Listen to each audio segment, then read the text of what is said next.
Salita, welcome. So today I'm gonna walk you through how I used Scratch to make a dialogue between two characters in Latin. And you can easily do this for any language. You can use it for your native language or a language that you are working to acquire or that your students are working to acquire. This has very basic programming, coding concepts in it. This was honestly my first time coding ever, but I think it turned out pretty well. So I created this dialogue between two characters, Brutus and Claudius.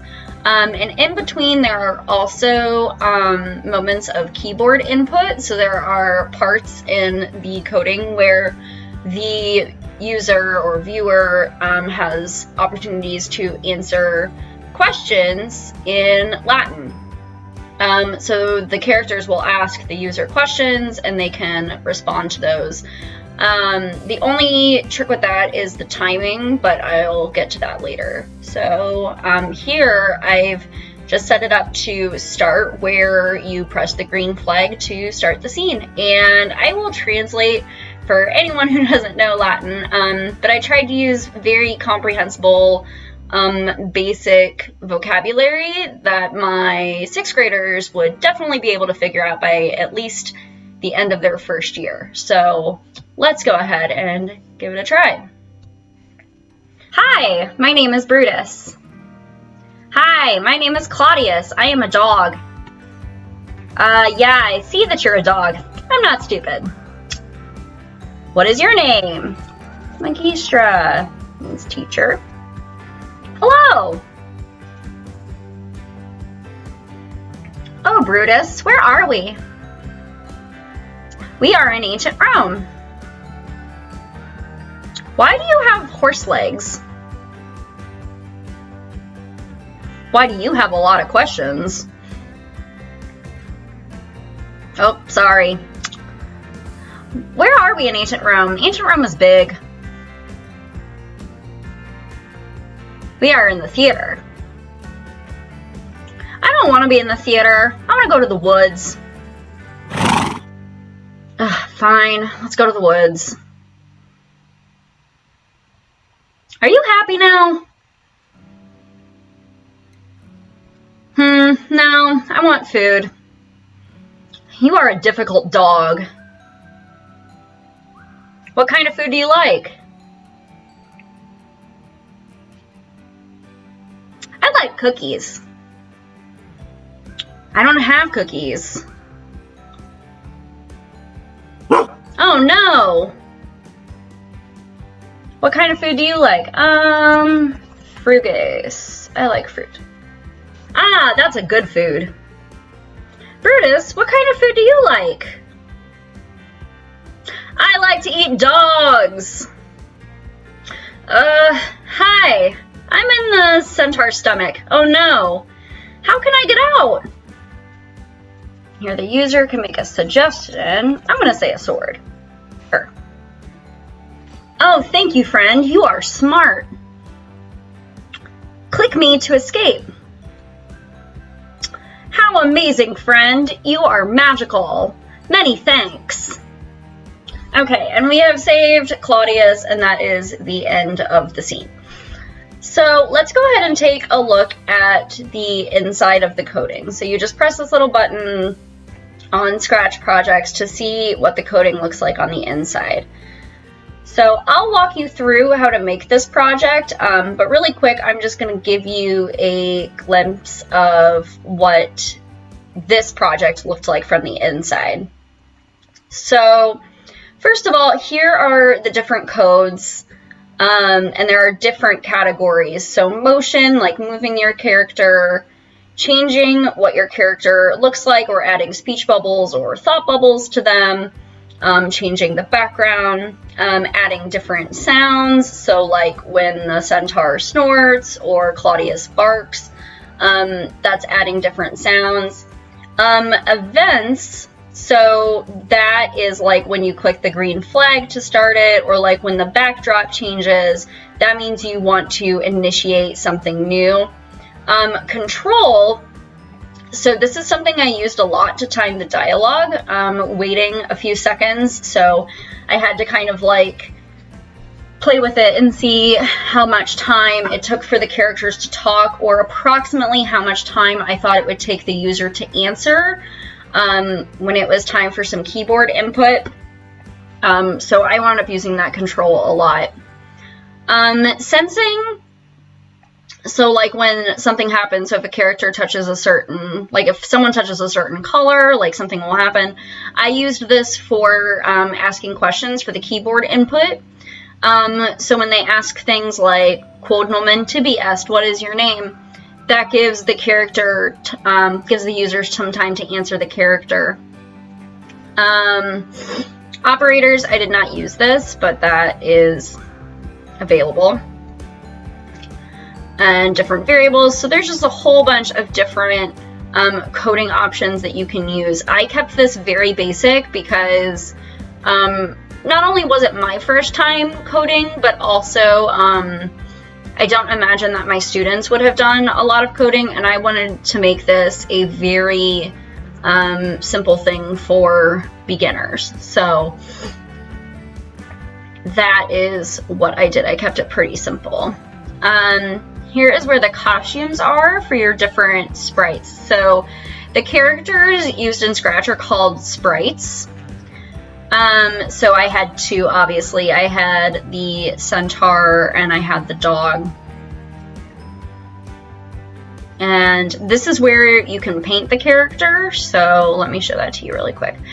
This dog was originally blue, but I filled him with different colors. So I used the paint bucket and changed it with different colors to make him look kind of like a more natural dog. And then there's also the sounds where you can add noises that you need for the characters. So like for Claudius, I added the barking, and I kind of made like that snort horse noise for Brutus when he's annoyed with Claudius. And there's a lot of different little things you can do with it, like make it sound robot-y. Just a lot of fun stuff that I know my students would really like. I'm actually going to try this in class because I think they'll really like it. So let's go through kind of some things about the coding. So let me give you like an inside look. So this is what Claudius the dog's coding looks like. So when the person starts the scene, I wanted to make sure that it started them out in the Greek theater because that's where they're supposed to be. And yes, it's a Greek theater, and I said they're in ancient Rome, but I think it works. And I wanted to make sure that Claudius was in his first costume. He's in costume A, so he's posed this way, just kind of looking over at Brutus. And you can switch in between the two sprites and look at how their dialogue matches up. So because so Brutus is the first one to talk. So he says, "Salve, mihi nomen est Brutus." My name is Brutus, and he says that for about 3 seconds to give the user time to read it. So while he's saying that, I have Claudius waiting. So he's waiting for Brutus to finish talking, and then he's going to respond and say, "Salve, mihi nomen est Claudius, ego sum canis." I'm a dog. And so then here's where I changed Brutus's costume to be Centaur B, where he's kind of looking annoyed and says, "Yes, I see that you're a dog. I'm not stupid." And then he changes back to his costume A, where he's looking less annoyed because he's going to talk to the user and say, "Quod nomen tibi est?" What is your name? And wait for an answer. And you can see over in Claudius's code that he is waiting quite a while. He's waiting 15 seconds. And I could make this a little longer if I wanted to, but I was trying to estimate approximately how much time it would take the user to ask, because I'm just waiting for it over here in Brutus's code. So he's asking this, and Claudius is waiting. So after the user answers, he says hello, waiting a little bit because Claudius is going to ask, oh Brutus, where are we? And you just have this over and over again, like switching between dialogue and waiting for the other person to respond. So I used a lot of the look codes and a lot of the control codes. So mostly waiting for the other character to talk, and also changing their costumes. So like when Claudius is asking Brutus why he has horse legs, he's looking very detective-like and is like, why are you like that? And then, of course, Brutus becomes annoyed with him again. He becomes Centaur B and is like, why do you have a lot of questions? And, you know, it just goes back and forth between this. And then when he says they want to go to the forest, I had this switch to an event code, which if you kind of look at the different programming concepts I use here, this is part of event handling. So when you create an event that triggers something to happen, that's event handling. So whenever the backdrop switches to the forest, this initiates a new conversation between the two of them, which, you know, they're talking about like their favorite foods, which obviously results in Brutus eating Claudius. So that is an example of event handling when that initiates that. And then, you know, also when he's clicked later, when Claudius is clicked,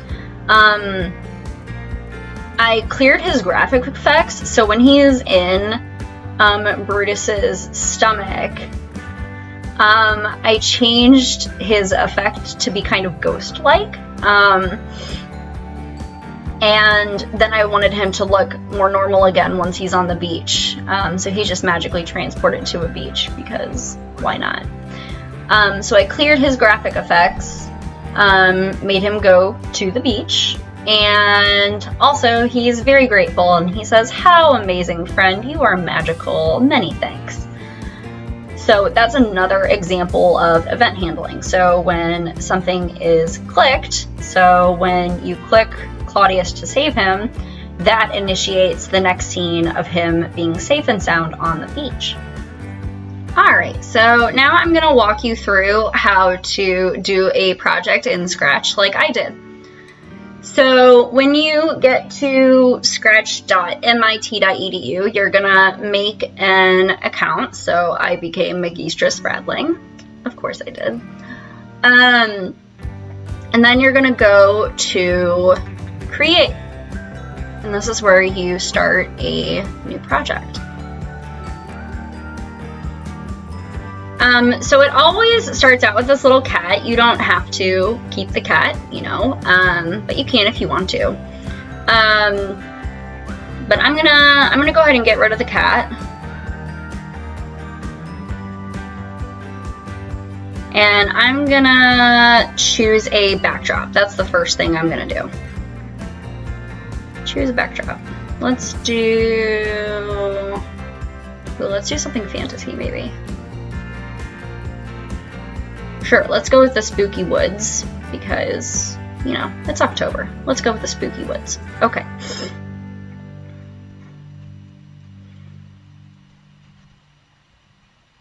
And then let's add some sprites. So let's add characters. So choose a sprite. Okay. And there's, you know, there's little people in here. There's other little icons, little items, like there's, you know, the cake there. There's the cat flying. Oh, there's a bowl of cheesy puffs. Didn't notice that before. Okay. You know what? Let's go with the dog again, because I'm going to show you how to add color to him. So sure, let's go with the dog. Let's move him over here. Okay. And let's add a second character for him to have a conversation with.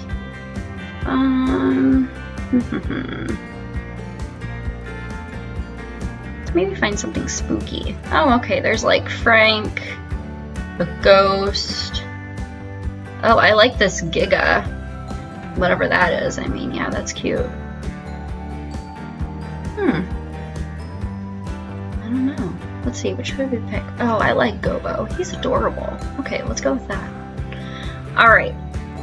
So we have our two sprites here. But you can kind of see that they're not currently facing each other. So let's fix that. And let's turn Gobo around.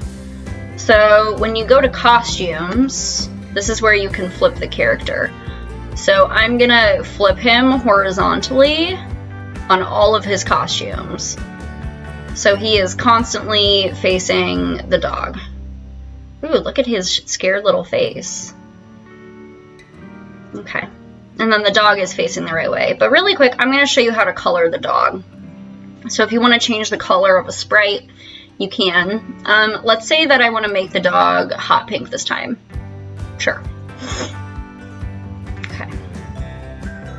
So we're going to fill him with this hot pink color. Sure, let's make him bright pink.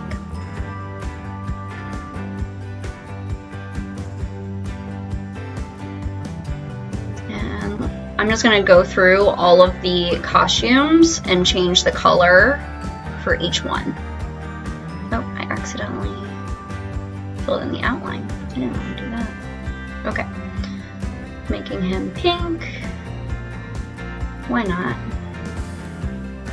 It's a lovely, kind of like fuchsia color. And I'm gonna make his nose and his ears purple. Sure. Let's make them purple. Very handsome. Oh, and his eyebrows too. Let's make his eyebrows purple, because this one has eyebrows. Okay. And I think I'm going to keep Gobo the same color. I kind of like him as this cute little yellow. Okay. Alright. So let's get into the coding. So let's create a basic conversation between these two characters. And for the sake of example, I'm going to do it in English. But like I said, you can make this into whatever language you want. So this can be something to do that's for fun for like a language arts class, or maybe even like a history class where you're creating a story about history, or you can use it for world language class like I would be doing. So what I did was, for the coding, I set the scene to start with the green flag being clicked. So I'm going to do that for both characters in their code right now. Okay.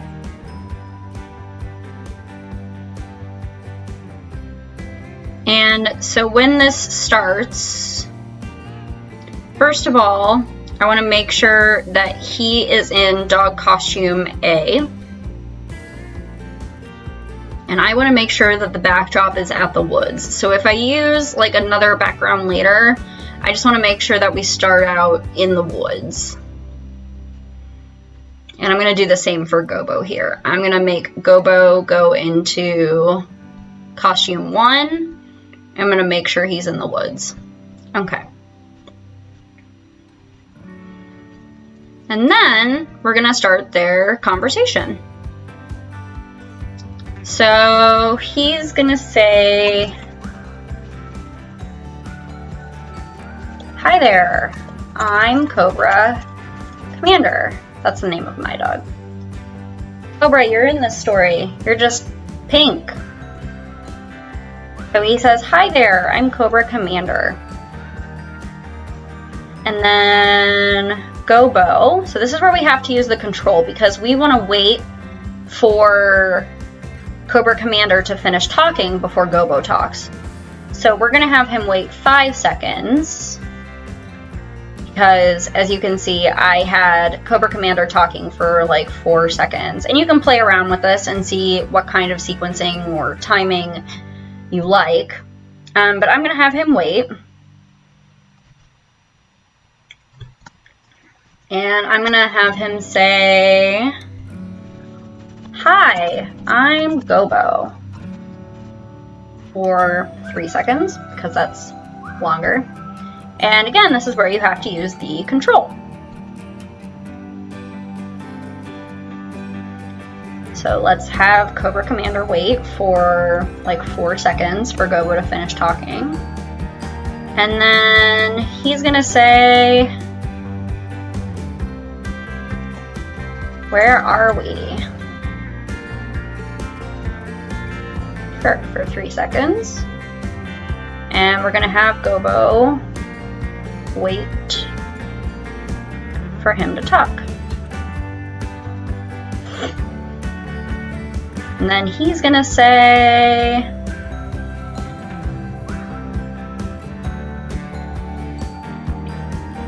come here. Okay. This is where he's gonna say, "I think we're in a haunted forest." And this is where I'm gonna change him to Gobo C, because Gobo C kind of looks scared.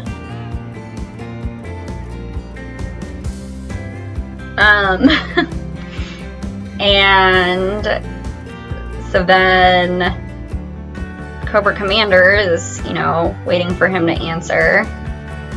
And then I'm gonna have him look all suspicious.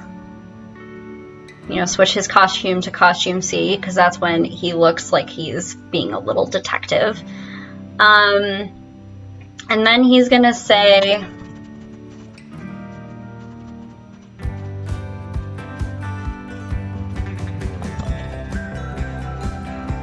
"Will you help, here, how do we get out?" Yeah, sure. "How do we get out?" Okay. And then event, again, we're gonna use the event control. And see, doing dialogue is just a lot of this. It's like talking and waiting in the sequencing. So he's gonna wait 4 seconds. And then he's gonna say, "Maybe we can ask this nice person here to help us." And then, you know, if you need to kind of scroll over, there's a little scroll at the bottom. I'm also gonna change him to looking back like normal Gobo. Oh, I didn't want you to disappear. Gotta go over here. Okay. So I'm gonna have him look like normal Gobo. And then I'm gonna have, so this is where we're gonna use sensing, which is where we can add keyboard input. So, "Will you help us?" And wait. Okay, and this is where the timing can get tricky. At least this is something I have not quite figured out how to perfect yet, but I'm gonna, you know, keep playing with it and keep learning how to get a little better at this. So this is where I need my first sprite, the dog, to wait for the user to answer, because Gobo is asking the question. So I'm gonna have him wait for like about 10 seconds, and we'll see how that goes. So we'll just play it through, and we'll see how it goes. And you know, if we need to change the timing a little bit, then that's fine. It's a lot of trial and error is what it is. And I think that's, you know, I think that's like a lot of what coding is and programming. It's just like, let's try this and see if it works, and let's try this and see if it works. And this is what I've seen kids do on other programs. Like, my 6th graders are really into CoSpaces right now, and they're doing a lot of stuff like this. So,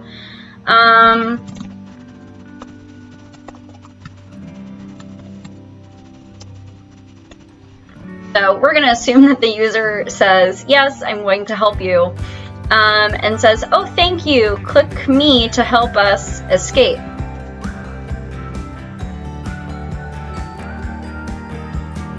Okay, So this is where, so let's take a moment and see how this plays out so far. Let's move this like up. Okay. Hi there, I'm Cobra Commander. Hi, I'm Gobo. Where are we? I think we're in a haunted forest. Oh no, how do we get out? Maybe we can ask this nice person here to help us. Will you help us? Sure. Oh, thank you. Click me to help us escape. Okay, so this is where we left off. So let's see how this works. All right, so event handling. Let's go to Gobo, because he's the one that says, click me to help us escape. So when the sprite is clicked, we're gonna change the backdrop so they're not in the haunted woods anymore.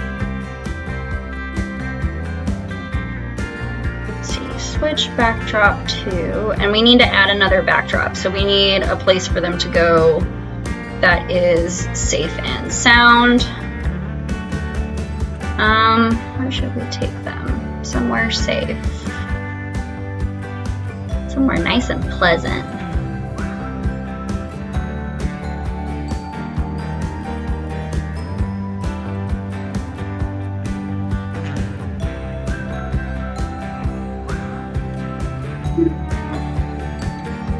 I'm a horrible decision maker.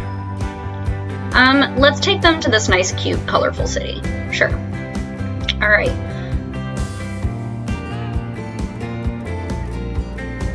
So we're gonna switch it to the colorful city when we get here. And then whenever that happens, I'm gonna have Cobra Commander switch back to his normal costume. And he's gonna say, yes, this is so much better. Let's go get a snack. Sure. Okay.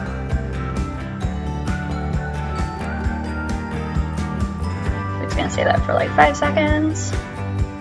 And then, so Gobo is waiting. He's gonna wait like 5 seconds for Cobra Commander to finish talking. And then he's gonna say,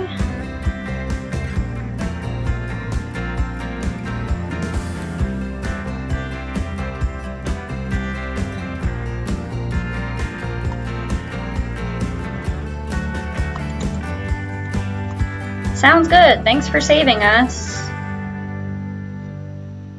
All right.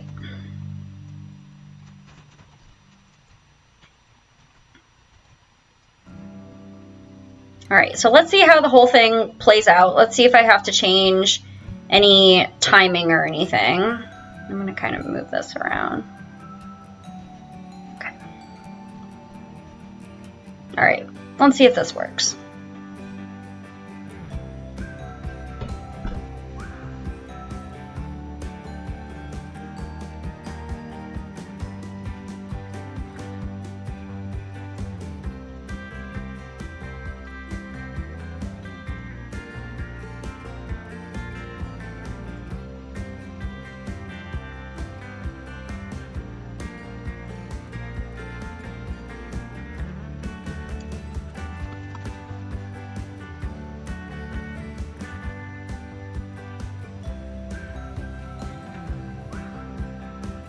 Okay, so clearly I need to change my timing with the dog. So let's go in here and let's make him wait longer before he talks.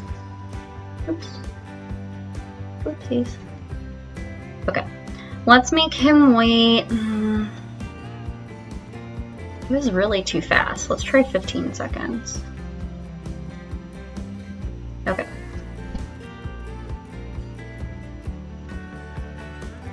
And this is what it is. It's a lot of trial and error.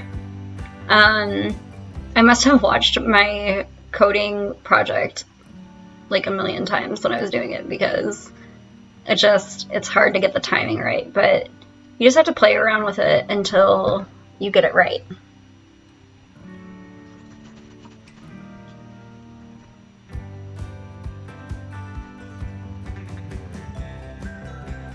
Okay. Alright, and now I need to make Gobo wait a little bit longer. So let's go to Gobo, and we're gonna have him wait 7 seconds. So that's an example of how to make a much quicker version of the project that I did. So 3 different things featured here. So first of all, sequencing, like I said. So that's a lot of timing the coding between the 2 characters to get their dialogue to match up, get their costumes, you know, or their appearance to match up with whatever they're doing in the story. So, you know, if Gobo needs to look scared, I'm going to switch him to looking scared. And then keyboard input, so getting the user involved in the dialogue. So are you going to help us? And then they can respond, yeah, sure.